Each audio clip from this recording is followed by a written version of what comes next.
BPF प्रेमि नोंथांमोननिसिम बयनिसिमबो गोजोन फुंबिलिनि हामलायनायखौ बावहरदों। बोरमाया मा जायानो फाग्लाया मा बुङानो होननाय मोनसे बाथ्रा दं। दा बिथांमोनहा एक्चुअलि इउपिपिएलनि सरकारा मा खामानि मावदों मावाखै बेफोरनि खुनु रिपर्ट लाया, जास्ट आन्दाजाव बुङो।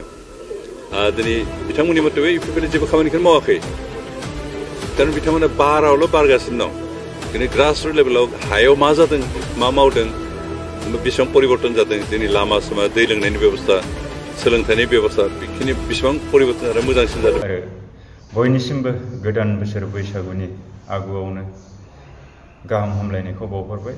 बयनिबो जिउआव जाहाथे नैबे बैसागु फोरबोआ मोजाङै मोजां थाङो, जोङो रंजा बाजायै जोंनि बर' हारिनि आसार खान्थि राव हारिमुनि गेजेरजों जाहाथे बैसागुखौ फालिलाङो, बेखिनिखौ बुंबाय। दा आङो भिडिअ लाबोनो सानाखैमोन, नाथाय बिटिसिनि डिपुटि चिफ बिथां गबिन्द चन्द्र बसुमतारी बिथाङा बिपिएफनि सुबुंफोरखौ बा बिपिएफ सापर्टारफोरखौ बिथाङा मोनसे बाथ्रा बुंदों, बोरमाया मा जाया फाग्लाया मा बुङा होननानै बुंदों। आरो बिपिएफनि मानसिफ्रा बोरमा नङा, बिपिएफनि मानसिफ्रा फाग्ला नङा। जायखौ नोंथांमोना बिटिसिआव सरकाराव फैयैनि सिगां नोंथांमोना जाखिनि रायजो राजाफोरनो कमिटमेन्ट होदोंमोन, मिसा प्रतिश्रुति होदोंमोन, नंखाय रादाय होदोंमोन, बैखौ लानानैसो दिनै बिपिएफनि माखासे सापर्टारफोरा बिपिएफनि दैदेनगिरिफोरा नोंथांमोनखौ आसि थुयै थुयै बुंनांगौ जादों।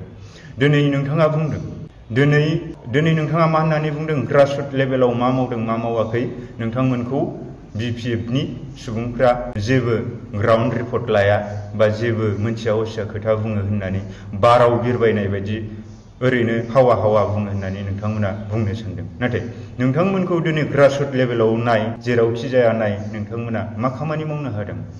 नोंथांमोना जेबो खामानि मावनो हायाखै। जोंनि बिटिआर ओनसोलाव थानाय सेल्फ हेल्प ग्रुपफोरनो 22,000 खरि बिदि रां होनायनि मोनसे डिसिसन लादों। आरो बे डिसिसन मथे जों थांनाय बोसोरावहाय गासै 9,000 सेल्फ हेल्प ग्रुपनो 25,000 खरि चेक इतिमধ্যে डिस्ट्रिबिउट खालामबायमोन। एबारबो जों आरो 10,000 सेल्फ हेल्प ग्रुपनो 25,000 खरि रां होनायनि सिद्धान्त लानाय जादोंमोन। आरो बे मथेनो दिनै भैरबकुन्द समाजनि गासै 50 सेल्फ हेल्प ग्रुपनो जों 25,000 खरि चेक होदों। जों आसि थुनानै जों दाथि बुंनो हायो। दा बे बुब्लियाव नोंथांमोना मावदों होनोब्ला जेबो मावनो हायाखै, जेबो मावनो हायाखै। दिनै नोंथांमोना बुंदों गोग्गो दै लोंनो मोन्दों, लामा दालां जादों होननानै बुंदों। गोग्गो दैया बै जेजेएमनि दैखौ नोंसोर लाबोआखै, बिटिआर सरकारनि नङा, इभेन आसाम सरकारनिबो नङा, बे सेन्ट्रेल सरकारनि बा बे भारत सरकारनि स्किमसो जेजेएमआ। दा नोंथांमोना मा होननानै बुंदों, दिनै नोंथांमोना सेल्फ हेल्प ग्रुपनो नोंथांमोना फैसा होयो होननानै बुंदों। नाथाय सेल्फ हेल्प ग्रुपआ सोरनि आन्डाराव जायो बेखौ मिनिस्ट्रि अफ रुरेल डेभेलपमेन्टआसो नायो, थ्रु दि आरबिआइनि गेजेरजों, रिजार्भ बेंक अफ इन्डियानि गेजेरजों। बेखौबो बबे स्किमनि गेजेरजों बिथांमोना फान्डेड खालामो? दीनदयाल अन्त्योदया यजना, एनआरएलएम, एमजिएनरेगा बैफोरनि गेजेरजोंसो बेखौ स्किम फान्डेड खालामो। दिनै नोंथांमोननियाव ब्लकनि गेजेरजों बेखौ इनरल खालामो। दा हमना ला नोंथांमोननि जिथु सेल्फ हेल्प ग्रुपनो 75,000 होगोन होननानै बुंदों, बेयाव 25,000खौ होबाय होननानै बुंदों। नाथाय बेबोथ' लनसो ना, बे लनखौ सुख'नांगौ ना नाङा? बेथ' लनसो। जोंनिथिंबोथ' बेबायदि सेल्फ हेल्प ग्रुप दं, बेबायदि फैसा मोनगासिनो दं। नोंसिनि इउपिपिएल सरकारा बिटिसिआव सरकार दायैनि सिगांनिफ्रायनोथ' बै समाव जेब्ला बिपिएफआ बिटिसिखौ सासन खालामबाय थादोंमोन, बे समनिफ्रायबोथ' बेयावहाय सेल्फ हेल्प ग्रुप खुलिनानै सेल्फ हेल्प ग्रुप दानानै बिथांमोनाबोथ' 25,000 फैसाखौथ' मोनबोबाय थाखादोंना। बेथ' दिनैनि गोदान बाथ्रा नङा ना, बे दिनैनि गोदान बाथ्रा नामा?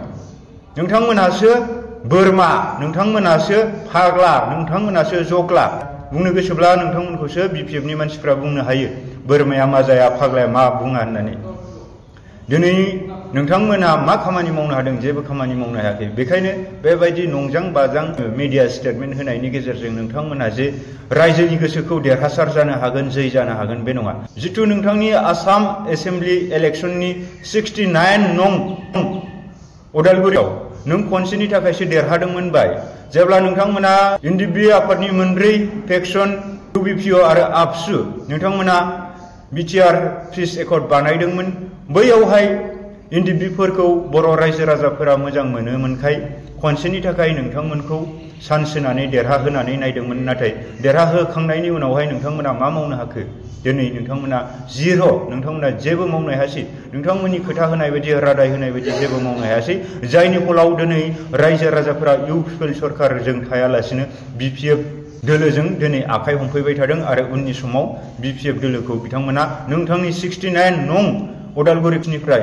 बिपिएफनि केन्डिडेट रिहन दैमारि बिथांखौ देरहासार खालामनानै बिथांनि जिथु मावनो आद्रा थानाय खामानिखौ मावफुंनायाव रायजो राजाफोरानो हेफाजाब होगोन नों सानदों नामा नों देरहाबाय थागोन नोंथांखौ रायजो राजाफोरा एनडिएफबिनि थाखाय खनसेनि थाखाय सान्स होनानै नायदोंमोन बे सान्स होनायाव नोंथाङा रायजो राजाफोरनि मोजां खामानि मावनो हायासै जायनि फलाव नोङो फैबाय थानाय मोनफ्रोमबो बिसायख'थियाव जेननो थांगासिनो दङ बेखायनो बिपिएफनि सापर्टार नोंथांमोन रावबो लोरबां जानांगौनि बाथ्रा गैया फैबाय थानाय समाव बिपिएफनि साफ्रोमबो केन्डिडेटआ जायखि बिसायख'थि फैया मानो बै बिसायख'थियाव बाहागो लायोब्लानो देरहागोन बे खाथां स' बेखिनिखौ बुंबाय बे गबिन्द बायदि खानाय गुफुर बोरायनि खोथाफोरखौ लानानै जों रायजो राजाफोरा बिथांमोनजों मिसलिड खालामजानो नाङा जों नंखायै दैदेनजानो नाङा बेखिनि खोथाखौ बुंहरबाय स' एसेयावनो गोजोन फुंबिलिनि खुलुमनायजों लोगोसे गोदान बोसोर बैसागु बोथोरनि बयनिसिमबो गाहाम हामलायनायखौ बावहरबाय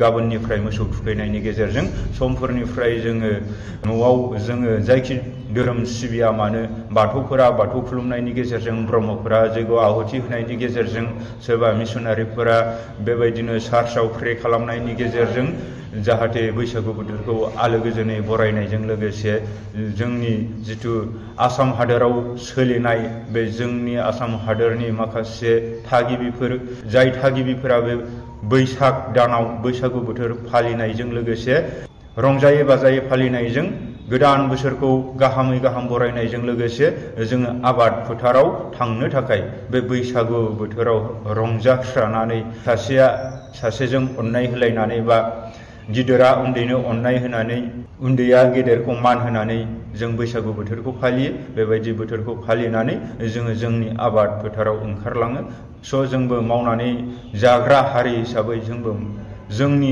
आबाद फोथाराव थांनो थाखाय बैसागु बोथोरखौ मोजाङै मोजां गाजा गोमजा फालिलायनानै जों आबाद फोथाराव नांसोमगोन आरो बिटिसिनि थागिबि नोंथांमोन फैबाय थानाय सेप्तेम्बर दानाव गायखां फुखां सेप्तेम्बर दानाव नोंथांमोना माइ हायैनि सिगां बै बिटिसि बिसायख'थिखौ नोंथांमोना नेनानै थाथ'दो आरो नोंथांमोननि बेसेन गोसा भटखौ बिपिएफ दोलोनि साफ्रोमबो बिजाथिनो 40टा समस्तियाव 40टा बिजाथिफोरनो नोंथांमोननि बेसेन गोसा भटखौ होनानै देरहासार खालामगोन आरो बिटिसिनि जिखिनि गोमानाय पावार एन्ड फांसनफोरखौ नोंथांमोना उद्धार खालामफिननायाव बिटिसिया गोदो जेरै जोंदा मादायै सोलिदोंमोन बेबायदि जोंदा मादा संसार जाफिननो थाखाय नोंथांमोननि अननाय आरो सहाय सुजुगखौ मोनगोन होननानै मिजिंथिबाय बेखिनियाव एसेखौनो बुंनानै फोजोबबाय स' थेंक इउ खुलुमबाय।